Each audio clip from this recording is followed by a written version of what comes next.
بسم الله الرحمن الرحيم الحمد لله رب العالمين والصلاة والسلام على سيد الأنبياء والمرسلين أما بعد أعوذ بالله من الشيطان الرجيم بسم الله الرحمن الرحيم ومن يقنت منكن لله ورسوله وتعمل صالحا نؤته أجرها مرتين وأعتدنا لها رزقا كريما صدق الله العظيم. گزشتہ کل 21ویں پارے کے آخر میں ازواج مطہرات کا تذکرہ چلا، ٹھیک ہے، یعنی ہماری روحانی مائیں، نبی پاک صلی اللہ علیہ وسلم کی بیویاں. اب اللہ تعالیٰ اسی چیز کو کنٹینیو فرما رہے ہیں.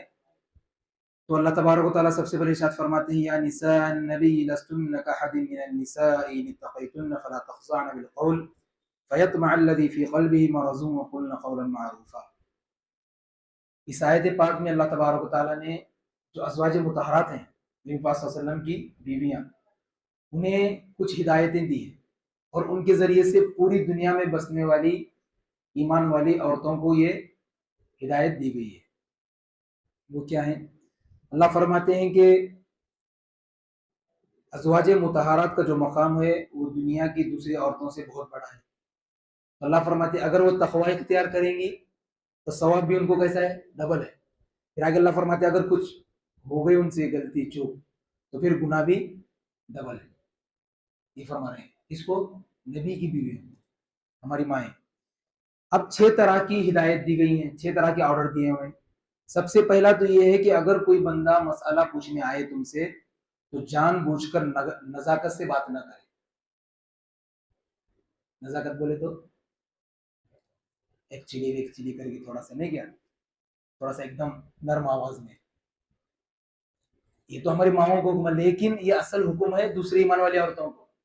آج کل کی ہے دوسری کوئی بھی، کیونکہ وہ تو ازواج مطہرات تھی، وہ تو پاکیزہ تھی، لیکن ان کے تھرو دنیا میں آنے والی دوسری ایمان والی عورتوں کو یہ حکم دیا جا رہا ہے کہ بھائی جب کبھی نوبت آئی بات کرنے کی کسی غیر محرم مرد سے، یہ تو کرنے کا نہیں، لیکن اگر نوبت آئی بائی چانس تو پھر اس میں جو ہے نزاکت اور نخرے نہیں کرنے کا، بلکہ ایک دم ایسے خطرناک آواز نکال کے بات کرنے کا. کیوں فرمایا اللہ نے؟ ہو سکتا ہے وہ شخص جو آپ سے بات کر رہا ہے اس کے دل میں کوئی بیماری اور اس کے دل میں کوئی طمع اور ہرچ اور کوئی لالچ پیدا ہو، یعنی غلط طریقے کی لالچ. اس وجہ سے اللہ نے عورتوں کو حکم دیا کہ بھائی جب کسی مرد سے بات کرنے کا موقع ملے تو نزاکت علی بن کے بات نہیں کرنے کا، ایک دم روک بیٹھ ہو، ایک دم موٹا آواز نکال کے بات کرنے کا. کس کو حکم دے رہے ہیں؟ عورتوں، کیونکہ عورتوں کی آواز باریک رہتی تو آدمی عورت کی آواز سے پگھل جاتے. سمجھ رہے کہ نہیں بات؟ اس لیے اللہ نے عورتوں کو حکم دیا کہ جب کسی سے بات کرنے کا موقع ہے تو کیسے بات کرنے کا؟ کڑک آواز میں، ایک دم ایسا نرم آواز میں بات نہیں کرنے کی. پہلی ہدایت دی. پھر فرمایا اپنے گھروں میں قرار کے ساتھ رہے، بلا ضرورت باہر نہ نکلے. پھر فرمایا زمانے جاہلیت کی طرف بناؤ سنگار نہ دکھاتے پھرے، یعنی اپنی خوبصورتی کو دکھاتے نہ پھرے. اور پھر فرمایا نماز کی پابندی کریں، زکوٰۃ ادا کیا کریں، اللہ اور اس کے رسول صلی اللہ علیہ وسلم کی اطاعت کیا کریں. ٹھیک ہے. اب یہ 6 ہدایات گرچہ کہ نبی پاک صلی اللہ علیہ وسلم کی بیویوں کے سامنے رکھی گئی ہے، ان کو بولا گیا ہے، لیکن فرماتے ہیں مفسرین اس میں تمام دنیا کی بسنے والی مسلمان عورتیں شامل ہو گئی. یہ تمام 6 ہدایت پر تمام مسلمان عورتوں کو کیا کرنا ہے؟ عمل کرنا ہے. لہٰذا ہماری گھر کی مستورات تک، ہماری ماں بہن تک یہ بات پہنچانا ہی ہماری ذمہ داری. اس کے بعد اللہ تبارک و تعالیٰ نے حکم فرمایا کہ جب اللہ اور اس کے رسول کا حکم آ گیا تب ایمان والے مرد اور عورتوں کو اس بات کو چینج کرنے کا کوئی اختیار نہیں ہے. اللہ فرماتے ہیں وما كان لمؤمن ولا مؤمنة اذا قضى الله ورسوله امرا ان يكون لهم الخيرة من امرهم. اس آیت کا شان نزول کیا ہے؟ بیک گراؤنڈ کیا ہے؟ یہ آیت کب نازل ہوئی اور کیوں نازل ہوئی؟ نبی پاک صلی اللہ علیہ وسلم نے ایک صحابی ہیں حضرت زید بن حارثہ، کیا نام ہے بھائی؟ تو ان کا نکاح اپنی پھوپھی کی لڑکی، پھوپھی زاد بہن جن کا نام تھا حضرت زینب بنت جہش. کون تھی نبی کی؟ پھوپھیری بہن، یعنی پھوپھی کی لڑکی. تو نبی نے حضرت زید بن حارثہ کا نکاح زینب بنت جہش کے ساتھ کرنے کا ارادہ کیا نبی نے. اور لیکن حضرت زینب اور ان کے بھائی حضرت عبداللہ یہ دونوں راضی نہیں تھے اس نکاح سے. کیوں نہیں تھے؟ وجہ اس کی تھی کہ حضرت زید جو ہے غلام تھے. کیا تھے؟ غلام. اور حضرت زینب قریشی خاندان سے تھی، اور قریش کا خاندان بولے تو اس زمانے میں سب سے بڑا خاندان، جس خاندان سے ہمارے نبی صلی اللہ علیہ وسلم آتے ہیں. اب ظاہر سی بات ہے ایک اونچی خاندان والی عورت اور ایک آزاد ایک غلام سے کیسے نکاح کریں گے، یہ عیب سمجھا جاتا تھا اس دور میں. تو اللہ تعالیٰ نے اس آیت کو نازل فرمایا اور ارشاد فرمایا جب اللہ اور اس کے رسول کا فیصلہ آئے کسی ایمان والے کے بارے میں، اب کسی ایمان والے مرد اور عورت کو اختیار نہیں کہ وہ اس فیصلے کے خلاف جائے. جب یہ آیت نازل ہوئی تو حضرت زینب بنت جہش اور ان کے بھائی حضرت عبداللہ ابن جہش دونوں نے اپنے سر کو جھکا دیا اور اللہ کے نبی کے اس فیصلے پر راضی ہوئے، اور کیا ہو گیا؟ دونوں کا نکاح ہو گیا. پھر آگے کیا ہوا دیکھو، وَإِذْ تَقُولُ لِلَّذِي أَنْعَمَ اللَّهُ عَلَيْهِ وَأَنْعَمْتَ عَلَيْهِ أَمْسِكْ عَلَيْكَ زَوْجَكَ وَاتَّقِ اللَّهَ وَتُخْفِي فِي نَفْسِكَ وَاللَّهُ مُبْدِيهِ وَتَخْشَى النَّاسَ. آپ صلی اللہ علیہ وسلم نے نکاح تو کرا دیا حضرت زینب کا، کس سے؟ حضرت زید رضی اللہ تعالیٰ عنہ سے. اب چونکہ نکاح تو ہو گیا، حضرت زینب قریشی خاندان کی، حضرت زید ایک غلام، تو اس لیے ان کی آپس میں بنتی نہیں تھی، ہمیشہ پھنڈا رہتا تھا، کچھ نہ کچھ آئے دن انبن لگی رہتی تھی ان کی. بالآخر حضرت زید نے نبی پاک صلی اللہ علیہ وسلم سے طلاق دینے کے لیے مشورہ کیا. کیا کرنے کے لیے؟ تو نبی پاک صلی اللہ علیہ وسلم نے فرمایا اللہ سے ڈرو، طلاق نہ دو اور ایک دوسرے کے حقوق ادا کرتے ہوئے زندگی گزارو. کیوں طلاق دو گے؟ کیوں زندگی اپنی یہ خراب کرو گے؟ لیکن اللہ نے نبی پاک صلی اللہ علیہ وسلم کو وحی کے ذریعے سے بات بتلا دی کہ ان کی طلاق ہوگی. کیا ہوگی؟ ان کی طلاق ہوں گی. اور اس کے بعد یہ بھی بتا دیا اللہ کے نبی کو اللہ نے کہ آپ اللہ کے حکم سے حضرت زینب سے نکاح بھی کرو گے. کس کو فرمایا جا رہا ہے؟ نبی صلی اللہ علیہ وسلم کو. اب یہ بات آ گئی اللہ کے نبی کے پاس، لیکن اللہ کے نبی صلی اللہ علیہ وسلم اس چیز کا اظہار نہیں فرما دیتے. کیوں؟ کیونکہ جو مخالفین تھے نبی پاک صلی اللہ علیہ وسلم کو، ان کو اعتراض کا موقع مل جاتا. اصل میں ہوا یہ تھا کہ حضرت زید رضی اللہ تعالیٰ عنہ کو نبی پاک صلی اللہ علیہ وسلم نے اپنا منہ بولا بیٹا بنایا تھا. کیا بنایا تھا؟ لے پالک جس کو بولتے ہیں. ٹھیک ہے. تو جب نبی پاک صلی اللہ علیہ وسلم کو اس کا حکم آیا اللہ کی طرف سے ان کا طلاق ہوگی اور اس کے بعد تم ان سے نکاح کرو گے حضرت زینب بنت جہش سے، تو اللہ کے نبی اس بات سے ڈرتے کہ یار لوگ اعتراض کریں گے کہ حضرت زید کو انہوں نے منہ بولا بیٹا بنایا تھا اور پھر اسی کی بیوی سے کیا کر رہے ہیں؟ بولو، نکاح کر رہے ہیں. اس لیے اب یہ جو رسم تھی کہ منہ بولے بیٹے کو حقیقی بیٹے جیسا سمجھا جاتا تھا زمانے جاہلیت یعنی نبی کے دور میں، تو اب یہ جو رسم تھی اللہ تبارک و تعالیٰ کو اس رسم کو مٹانا تھا. جو منہ بولا جو بیٹا ہوتا ہے، جو لے پالک ہوتا ہے، اس کے احکامات حقیقی بیٹے کی طرح نہیں ہوتے. یعنی اگر حقیقی بیٹے کی جو بیوی ہے وہ تو بہو ہے، اب بائی چانس اس سے طلاق ہو گئی تو اب اس سے نکاح نہیں کیا جا سکتا کیونکہ وہ حقیقی بیٹے کی بیوی تھی. لیکن جو منہ بولا بیٹا ہے اس کی بیوی سے اگر نکاح کرنا چاہے تو نکاح کیا جا سکتا ہے شریعت میں، لیکن اس کو معیوب سمجھا جاتا تھا وہ اس زمانے میں. تو اللہ اس رسم کو ختم کرنا چاہتے تھے، اور وہ کس کے ذریعے سے ختم کرنا چاہتے تھے؟ نبی پاک صلی اللہ علیہ وسلم کے ذریعے سے. اس لیے نبی صلی اللہ علیہ وسلم کو حکم دیا کہ ان کی طلاق بھی ہوگی اور اس طلاق کے بعد تمہیں حضرت زینب سے نکاح بھی کرنا ہوگا. لیکن نبی پاک صلی اللہ علیہ وسلم تھوڑا سا کیا کرتے تھے؟ جھجک دیتے تھے اس بات سے. تو اب اگلی آیت میں تو اللہ تبارک و تعالیٰ فرما رہے ہیں، دیکھو نبی پاک صلی اللہ علیہ وسلم ما کان محمد ابا احد من رجالکم، نبی پاک صلی اللہ علیہ وسلم تم میں سے کسی مرد کے نسبی باپ نہیں ہے. نسبی باپ بولے تو یعنی حقیقی باپ نہیں ہے بلکہ روحانی باپ تو ہے ہمارے نبی، لیکن اللہ نے فرمایا محمد صلی اللہ علیہ وسلم تم میں سے کسی مرد کے نسبی باپ اور حقیقی باپ نہیں ہے. پھر اگلے آیتوں میں اللہ تبارک و تعالیٰ نے نبی پاک صلی اللہ علیہ وسلم کی نبوت اور ختم نبوت کو بیان کیا کہ ما کان محمد ابا احد من رجالکم، محمد صلی اللہ علیہ وسلم تم میں سے کسی مرد کے حقیقی باپ نہیں ہے. تو کیا ہے پھر وہ؟ ولکن رسول اللہ وخاتم النبیین، بلکہ وہ تو اللہ کے رسول اور آخری نبی ہے. اب ہم لوگوں کا یہ عقیدہ ہے اور یہ عقیدہ ہونا چاہیے کہ نبی پاک صلی اللہ علیہ وسلم ہمارے تمام نبیوں میں سب سے آخری نبی ہے. ذرا ایک پوائنٹ کی بات ہے دھیان سے سن لو، سب سے آخری نبی ہے تو نبی پاک صلی اللہ علیہ وسلم کو نبی ماننا بھی ضروری ہے اور نبی پاک صلی اللہ علیہ وسلم کو آخری نبی ماننا بھی ضروری ہے. ٹھیک ہے. اب جو شخص نبی پاک صلی اللہ علیہ وسلم کو نبی نہ مانے وہ بھی اسلام سے خارج، اور جو نبی پاک صلی اللہ علیہ وسلم کو نبی تو مانے لیکن آخری نبی نہ مانے وہ بھی اسلام سے خارج. سمجھے بات؟ دو چیزیں الگ الگ ہیں.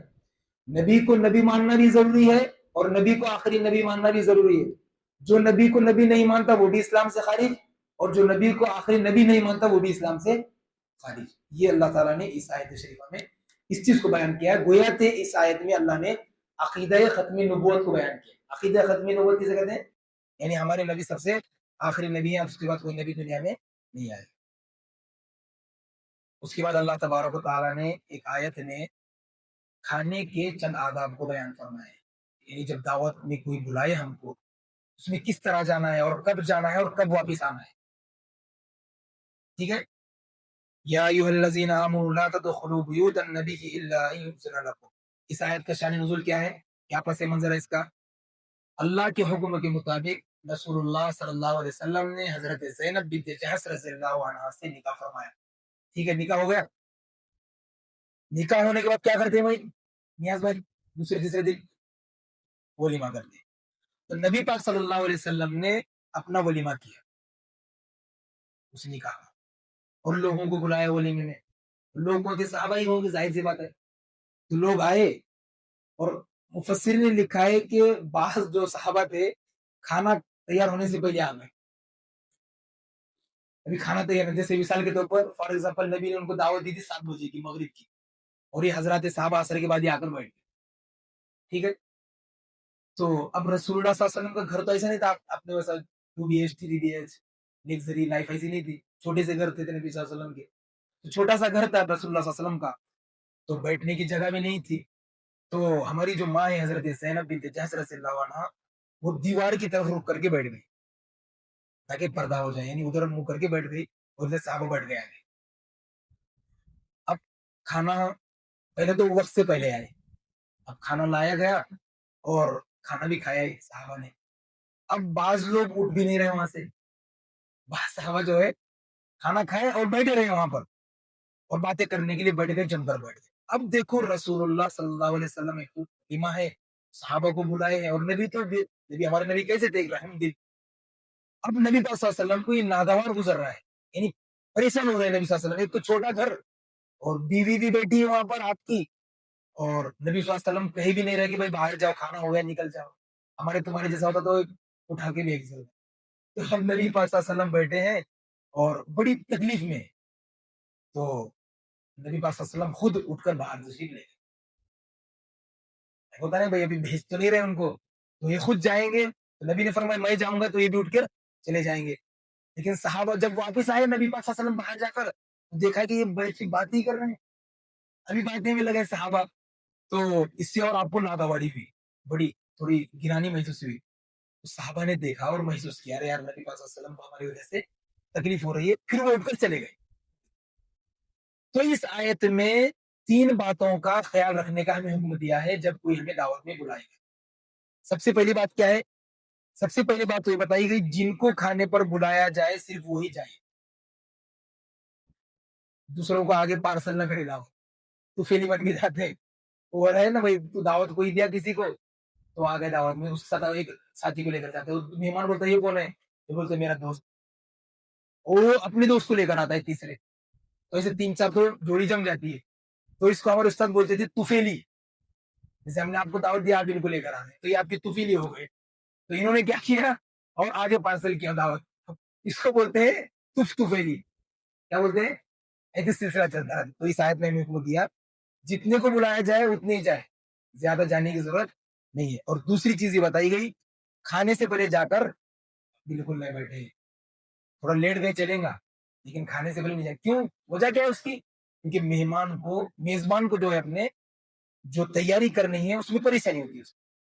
اور چوتھی چیز, تیسری چیز بتائی, کھانا اگر ہو گیا تمہارا, بٹھا دیے مضبوط طبیعت سے, فوراً پتلی گلی پکڑ کے واپس آ جاؤ, وہاں بیٹھنے کی ضرورت. اس سے کیا ہوگا, میزبانوں کو تکلیف ہو گیا. تو یہ 3 احکامات آج بھی ان کی رعایت کرنا ہمارے لیے ضروری ہے. اس کو اللہ نے بیان. اچھا, اس کے بعد اللہ نے اگلی آیت میں پردے کا حکم نازل فرمایا. یا ایھا النبی قل لازواجک و بناتک و نساء المؤمنین یدنین علیہن من جلابیبہن. اللہ نے اپنے پیغمبر صلی اللہ علیہ وسلم کو فرمایا کہ اپنی بیویوں کو, اپنی بیٹیوں کو اور ایمان والی عورتوں کو یہ حکم دو کہ وہ پردہ کرے. کیا کرے؟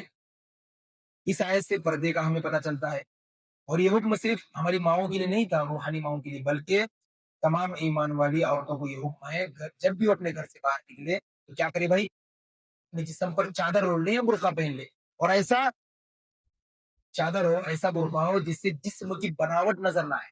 اللہ معاف کرے، آج تو ایسے برقعے ہیں پورے جسم کا جو شیپ ہے وہ نظر آتا ہے، یعنی ایسے برقعے نکلے ہیں آج کل، ان برقعوں کو بھی اور برقعے کی ضرورت ہے۔ سمجھے، ہمارے استاد بولتے تھے، بلکہ بولتے ہیں کہ آج کل نوجوان جب راستے سے گزرتے ہیں تو نوجوان لڑکیاں نظر آتے ہیں راستوں پر، تو لڑکیوں کو دیکھتے رہتے ہیں اور استغفار کرتے ہیں، استغفر اللہ استغفر اللہ۔ تو ہمارے استاد بولا کرتے ہیں کہ استغفار بھی اور استغفار کا محتاج ہے، یعنی تمہارے اس استغفار بھی اور استغفار کرنا پڑتا ہے، ایسا استغفار ہے آپ کا۔ تو آج کل کی برقعے ایسے، یہ برقعوں کو بھی اور برقعے کی ضرورت ہے، تو ایسے برقعے نہیں پہننا چاہیے، بلکہ عورتیں ایسے برقعے پہنے کہ جسم کی بناوٹ نہ دی، ورنہ پھر کیا فائدہ برقعے کا؟ برقعے کا مقصد یہ ہے کہ عورت کا جسم نہ جھلکے، نہ دکھے، اس لیے ڈھیلے ڈھالے برقعے ہونا چاہیے، ٹھیک ہے بھائی؟ تو اس میں اللہ نے پردے کے احکامات نازل فرمائے ہیں۔